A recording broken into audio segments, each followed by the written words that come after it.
सुप्रभात बच्चों, कैसे हैं आप सब। मैं आपकी हिंदी की अध्यापिका शिखा मिश्रा आपके सामने आज अगला ट्यूटोरियल लेकर आई हूँ, जिसमें हम हिंदी साहित्य का आपका अगला पाठ जो कि है पाठ 5 नमक का दरोगा, ये पढ़ेंगे।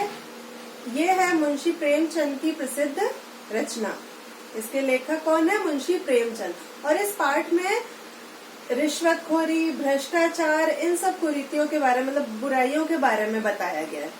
और ये बताया गया है कि सम्मान पाने के लिए, मतलब समाज में सम्मान पाने के लिए लोग बुरे कार्य करने लगते हैं। मतलब जैसे कहते हैं ना, दूसरे कैसे एक तरह से ब्लैक मनी जिसको कहा जाता है कि छुप कर कार्य करना, ठीक है, ऐसे कार्य करना शुरू कर देते हैं, बुरे काम करना शुरू कर देते हैं। बुरा काम होते हुए भी लोग उस सम्मानित व्यक्ति का साथ देते हैं और स्वयं भी बुरा कार्य करना शुरू कर देते हैं। लेकिन जो इसके विरुद्ध कार्य करता है, मतलब इसके विरोध में कार्य करता है, उसको कष्ट तो उठाने पड़ते हैं, लेकिन अंत में जीत हमेशा सत्य और ईमानदारी की ही होती है। ये बताया गया है इस पाठ के द्वारा प्रेमचंद ने। ठीक है, तो हम इस पाठ को अब पढ़ेंगे और इसको समझेंगे। तो चलिए हम अपना पाठ शुरू करते हैं। पाठ परिचय। नमक का दारोगा मुंशी प्रेमचंद लिखित एक प्रसिद्ध कहानी है, जिसमें उन्होंने समाज में फैले भ्रष्टाचार, रिश्वतखोरी तथा न्याय व्यवस्था की खामियों को प्रस्तुत किया। खामियां मतलब कमियां। साथ ही उन्होंने इस बात को भी दृढ़ता से रेखांकित किया है, मतलब हमें बताया है कि एक कर्तव्यनिष्ठ और ईमानदार व्यक्ति को कुछ समय के लिए भले ही नुकसान उठाना पड़े, परंतु अंततोगत्वा वह समाज के लिए अनुकरणीय उदाहरण बन जाता है। अनुकरणीय मीन्स अनुकरण करने योग्य उदाहरण बन जाता है। अंततोगत्वा यहाँ स्पेलिंग मिस्टेक है, तो वो ऐसे लिखेंगे अंततोगत्वा। ठीक है, चलिए। जब नमक का नया विभाग बना, मतलब जहाँ नमक जैसे बन के जहाँ आता है वो विभाग बना और ईश्वर प्रदत्त वस्तु के व्यवहार करने का निषेध हो गया, तो लोग चोरी छिपे इसका व्यापार करने लगे। मतलब ये एक तरह से ईश्वर के द्वारा प्रदान की गई वस्तु है, तो लोग जब इसके चोरी छिपे भी इसका व्यवहार करने लगे, मतलब इसको बेचने लगे, ठीक है, अपने मुनाफा पाने के लिए। अनेक प्रकार के छल प्रपंचों का सूत्रपात हुआ। छल प्रपंच मतलब कैसे कूटनीति के द्वारा या धोखे के द्वारा कार्य करने का सूत्रपात हुआ, प्रारंभ हुआ। कोई घूस से काम निकालता तो कोई चालाकी से। अधिकारियों के पौ बारह थे। पौ बारह मतलब मजे थे। पटवारी का सम्मानित पद छोड़ छाड़ कर लोग नमक के विभाग में प्रवेश लेने को वहां दारोगा पद पाने के लिए ललचाते थे। मतलब बहुत अच्छे अच्छे सम्मानित पटवारी जैसे सम्मानित पदों को छोड़कर लोग दरोगा, नमक का दरोगा बनने के, दरोगा के पद को प्राप्त करने के लिए लालायित रहते थे। मतलब लालच में रहते थे कि नमक का दरोगा का पद उनको मिल जाए, क्योंकि उसमें एक तरह से उनको क्या था कि चोरी छुपे वो उसको बेचते थे और वो धन कमाते थे। ठीक है। वंशीधर रोजगार की खोज में निकले। वंशीधर जो इस कहानी का नायक है एक तरह से, उनके पिता एक अनुभवी पुरुष थे। अनुभवी मीन्स जिनको बहुत अधिक अनुभव होता है किसी कार्य का, उसको कहा जाता है उस व्यक्ति को अनुभवी।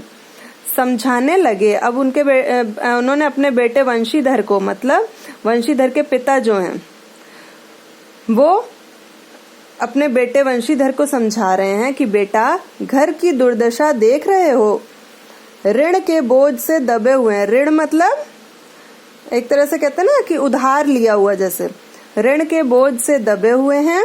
लड़कियां विवाह योग्य हो गई हैं। मतलब वंशीधर के घर में जो उनकी बहनें थी उनके लिए कह रहे हैं, मतलब उनके पिता अपनी बेटियों के लिए कह रहे हैं। बेटियां हो गया, बेटा कौन हो गया? वंशीधर।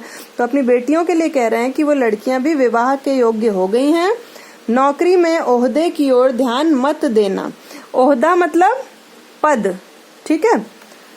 ऐसा काम ढूंढना जहाँ कुछ ऊपरी आय हो, मतलब जो सैलरी है वो तो है ही आय, लेकिन जो चोरी छुपे वो नमक बेचकर या कोई और भी किसी भी काम में अगर नौकरी लगे तो वो चोरी छुपे पैसे कमाना, उसको कहते हैं ऊपरी आय। मासिक वेतन तो पूर्णमासी का चांद है, मतलब जो कि महीने में एक बार दिखाई देता है। पूर्णमासी का चांद किसे कहते हैं? जब फुल मून होता है जो, ठीक है। मासिक वेतन मतलब महीने की सैलरी। पूर्णमासी का चांद है जो एक दिन दिखाई देता है और घटते घटते लुप्त हो जाता है। मतलब एक दिन हमारे हाथ में सैलरी जब आती है वो लगता है कि बहुत अच्छी है हमारी सैलरी, पैसे ज्यादा दिखते हैं, लेकिन घटते घटते लुप्त हो जाता है। मतलब पूर्णमासी का चांद भी छोटा छोटा छोटा होते होते एक दिन अमावस का चांद हो जाता है। मतलब अमावस के दिन हमें बिल्कुल चांद नहीं दिखता है। वैसे ही कभी न कभी महीने खत्म होने से पहले ही वो सैलरी भी खत्म हो जाती है। ऊपरी आय बहता हुआ स्रोत है। बहता हुआ स्रोत मतलब जैसे पानी का झरना होता है ना, झरना जो कि हमको दिखाई नहीं देता है कहाँ से आ रहा है, लगातार बहता रहता है। तो ऊपरी आय को झरने का नाम दिया गया इसमें, जिससे सदैव प्यास बुझती है। मतलब ऊपरी आय होगी तो हमारे सारे काम पूरे होते जाएंगे। इस उपदेश के बाद पिताजी ने आशीर्वाद दिया। अच्छा, पिताजी जो हैं इनके बेटे का क्या नाम था? बिल्कुल सही, वंशीधर, ठीक है। और सम्मानित पद को छोड़कर लोग किस पद के लिए ललचाते थे? दारोगा पद के लिए, बिल्कुल ठीक, ठीक है। और मासिक वेतन को किसकी उपाधि दी थी वंशीधर के पिताजी ने? हाँ, पूर्णमासी के चांद की, बिल्कुल ठीक। अब देखिए, वंशीधर आज्ञाकारी पुत्र थे, मतलब आज्ञा का पालन करने वाला। आज्ञाकारी मतलब आज्ञा पालन करने वाला। उन्होंने ये बातें ध्यान से सुनी और घर से चल पड़े, मतलब नौकरी ढूंढने के लिए। अच्छे शकुन से चले थे, मतलब अच्छे समय पर चले थे। जाते ही नमक विभाग के दारोगा पद पर प्रतिष्ठित मतलब उनको ये सम्मानित पद प्राप्त हो गया, मतलब जैसे ही वो गए उनको नमक विभाग के दारोगा पद पर नियुक्त कर दिया गया। वेतन अच्छा और ऊपरी आय का तो ठिकाना ही ना था, मतलब बहुत ऊपरी आय थी। वृद्ध मुंशी को सुख संवाद मिला तो फूले न समाये। सुख संवाद मतलब ये खबर कि उनके पुत्र को नमक के दारोगा के पद के रूप में नौकरी मिल गई है। जाड़े के दिन थे और रात का समय था। नमक के सिपाही चौकीदार सभी निद्रा में मस्त थे। निद्रा मतलब नींद। मुंशी वंशीधर को यहाँ आए अभी 6 महीने से अधिक ना हुए थे, मतलब ज्यादा से ज्यादा उनकी जो नौकरी लगे हुए 6 महीने ही हुए थे। उसके बाद की घटना के बारे में बताया गया इसमें। लेकिन इस थोड़े से समय में ही उन्होंने अपनी कार्य कुशलता और उत्तम आचार से अफसरों को मोहित कर लिया था। मतलब उनका व्यवहार इतना अच्छा था, वो कार्य करने में इतना कुशल थे कि जो उनसे बड़े अफसर थे वो भी वो भी उनसे बहुत जैसे मोहित हो जाना, मतलब इम्प्रेस हो जाना, ठीक है, मोहित कर लिया था। अफसर लोग उन पर बहुत विश्वास करने लगे थे। मतलब अफसर लोग उन पर, उनके आचार विचार को देखकर उन पर बहुत विश्वास करने लगे थे। अच्छा बताइए अब पहले कि जब वो अपनी नौकरी के लिए निकले वंशीधर, तो उनको कौन सी नौकरी मिली थी? हाँ, नमक विभाग में दारोगा के पद पर उनकी नियुक्ति हुई थी, बिल्कुल ठीक। अच्छा, और उन्होंने अपनी कार्य कुशलता से, वंशीधर ने अपनी कार्य कुशलता से किनके मन को मोहित कर लिया था? हाँ, अफसरों के मन को मोहित कर लिया था। नमक के दफ्तर से 1 मील पूर्व की ओर जमुना बहती थी। मतलब जमुना मतलब यमुना नदी। 1 मील आगे मतलब पूर्व दिशा की ओर, नमक का जहाँ दफ्तर था उसके पूर्व दिशा की ओर यमुना नदी थी। उस पर नावों का एक पुल बना हुआ था। दारोगा जी किवाड़ बंद किए मीठी नींद सो रहे थे। किवाड़ मतलब दरवाजा। अचानक आंख खुली तो नदी के प्रवाह की जगह गाड़ियों की गड़गड़ाहट तथा मल्लाहों का कोलाहल सुनाई दिया। मतलब देखिए, मल्लाह कौन होते हैं? जो कि नाव को इधर उधर ले जाते हैं चला के, है ना। तो जब उनकी नींद खुली तो उन्हें जो नदी की आवाज आनी चाहिए थी, नदी के बहाव की, उसकी जगह उन्हें गाड़ियों की गड़गड़ाहट की आवाज सुनाई दे रही थी और मल्लाहों का कोलाहल जब वो अपनी नाव को आगे चलाते हैं। है ना, उठ बैठे, मतलब ऐसी आवाज सुनकर वो उठ गए। इतनी रात गए गाड़ियां नदी के पार क्यों जाती हैं, ऐसा वो सोचने लगे। अवश्य कुछ ना कुछ गोलमाल है, मतलब जरूर कुछ ना कुछ गड़बड़ी है।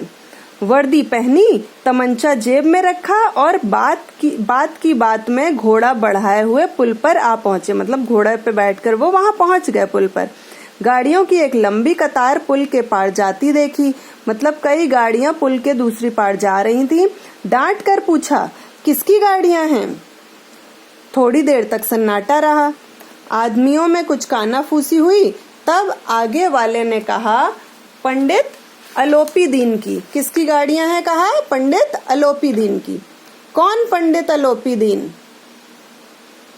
तो उन लोगों ने क्या उत्तर दिया इसके बदले में? दातागंज के, मतलब दातागंज के जो पंडित अलोपी दीन है उनकी गाड़ियां हैं। मुंशी वंशीधर चौंके। पंडित अलोपी दीन इस इलाके के सबसे प्रतिष्ठित जमींदार थे, ठीक है, लाखों रुपए का लेन देन करते थे। इधर छोटे से बड़े कौन ऐसे थे जो ऋणी ना हो, मतलब हर एक व्यक्ति जो यहाँ का था वो ऋण लिए हुए था, मतलब कर्जा लिए हुए था। अंग्रेज अफसर उनके इलाके में शिकार खेलने आते, ठीक है, शिकार खेलने आते और उनके मेहमान होते। मुंशी जी ने पूछा, गाड़ियां कहाँ जाएंगी? तो उत्तर क्या मिला उन्हें अपने प्रश्न का? कानपुर। लेकिन यह प्रश्न करते ही कि इसमें क्या है, जैसे ही मुंशी वंशीधर ने पूछा कि इनमें है क्या, तो वैसे ही इतना पूछते ही वहां सन्नाटा छा गया, सब लोग चुप हो गए। दारोगा साहब का संदेह और बढ़ा, मतलब उनको और शक हुआ। संदेह मीन्स शक। वे जोर से बोले, हम पूछते हैं इनमें क्या लगा है। जब इस बार भी कोई उत्तर ना मिला तो उन्होंने घोड़े को एक गाड़ी से सटाकर बोरे को टटोला, मतलब तब वो घोड़े से उतरे और अपने घोड़े को गाड़ी के पास खड़ा किया और बोरे को टटोला। भ्रम दूर हो गया, मतलब जो उनको भ्रम हो रहा था, संदेह हो रहा था या शक हो रहा था, वो उनको दूर हो गया। यह नमक के ढेले थे, मतलब जो नमक पिसा हुआ ना हो, टुकड़ों में हो, उसको कहते हैं ढेले। तो यह नमक के ढेले थे। पंडित अलोपी दीन अपने सजीले रथ पर सवार कुछ सोते कुछ जागते चले आते थे। अचानक कई गाड़ी वालों ने घबराए हुए आकर जगाया और बोले, महाराज, दारोगा ने गाड़ियां रोक दी हैं और घाट पर खड़े आपको बुलाते हैं। मतलब जब उन्होंने वंशीधर ने देखा कि गाड़ियों में नमक के ढेले हैं तो उन्होंने तुरंत बोला कि जो अलोपी दीन है उनको बुलाकर लाया जाए, तो वो बुलाने गया यहाँ। पंडित अलोपी दीन का लक्ष्मी पर अखंड विश्वास था, मतलब बहुत अटूट विश्वास होना। न्याय और नीति सब लक्ष्मी के ही खिलौने हैं, इन्हें वे जैसा चाहती हैं नचाती हैं। लेटे ही लेटे गर्व से बोले, चलो हम आते हैं। यह कहकर पंडित जी ने बड़ी निश्चिंतता से पान के बीड़े लगाकर, मतलब पान जो बनाया जाता है उसको कहते हैं पान के बीड़े लगाकर खाए। फिर लिहाफ ओढ़े हुए दारोगा के पास आकर बोले, बाबूजी आशीर्वाद, कहिए हमसे ऐसा कौन सा अपराध हुआ कि गाड़ियां रोक दी। मतलब पान खाते हुए जब आए अलोपी दीन वहां और वंशीधर से पूछा कि अरे हमसे ऐसा क्या अपराध हो गया जो आपने हमारी गाड़ियां रोक दी हैं। ठीक है, अच्छा आप बताइए कि जो जब वंशीधर सो रहे थे तो उन्हें कैसी आवाजें सुनाई दी थी, कैसा शोर सुनाई दिया था। हाँ, गाड़ियों की गड़गड़ाहट का और मल्लाहों के कोलाहल का या शोर का। ठीक है, अच्छा, और अच्छा ये बताइए कि उस इलाके के सबसे प्रतिष्ठित जमींदार कौन थे। हाँ, पंडित अलोपी दीन। Very good. अच्छा, जब मुंशी जी ने पूछा कि ये गाड़ियां कहाँ जाएंगी तो उन्होंने क्या बताया कि वो गाड़ियां कहाँ जा रही हैं। हाँ, कानपुर। ठीक है, अच्छा, पंडित अलोपी दीन का किस पर अखंड विश्वास था। हाँ, लक्ष्मी पर। बिल्कुल सही। चलिए आज हमारा भाग 1 यहीं तक रहेगा। इसके बाद हम भाग 2 में कल पढ़ेंगे। तब तक के लिए stay safe, stay at home. Thank you.